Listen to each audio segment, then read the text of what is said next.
નર્મદા જિલ્લામાં સાંસદ અને ધારાસભ્ય આમને સામને આવી ગયા છે। ભાજપના બે નેતાઓ સામસામે આવ્યા છે। સાંસદ મનસુખ વસાવા અને એમએલએ દર્શનાબેન દેશમુખ સામસામે આવ્યા। દર્શનાબેન દેશમુખ પર આડકતરી રીતે ભ્રષ્ટાચારના આક્ષેપ થયા। 7 ડિસેમ્બરે સાંસદ વસાવાએ ભ્રષ્ટાચારના આરોપ લગાવ્યા હતા। એમએલએ દર્શના દેશમુખે સાંસદ મનસુખ વસાવાને જવાબ આપ્યો છે। વસાવા ભ્રષ્ટાચારના આક્ષેપો સાબિત કરે તેવું દર્શના દેશમુખે કીધું। સાબિત કરે નહીં તો હું માનહાનિનો દાવો કરીશ તેવું પણ દર્શના દેશમુખે કીધું છે। કોર્ટમાં જવાનું હશે તો મનસુખ વસાવા સામે કોર્ટમાં જઈશ તેવું પણ તેમણે કીધું। મનસુખ વસાવા મને ધારાસભ્ય તરીકે સ્વીકારતા જ નથી તેવો ઉલ્લેખ પણ એમએલએ કર્યો।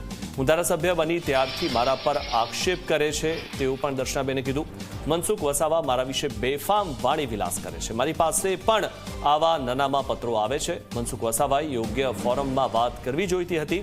હું આવા વાણી વિલાસ સહન નહીં કરું તેવું પણ દર્શનાબેને કીધું હતું।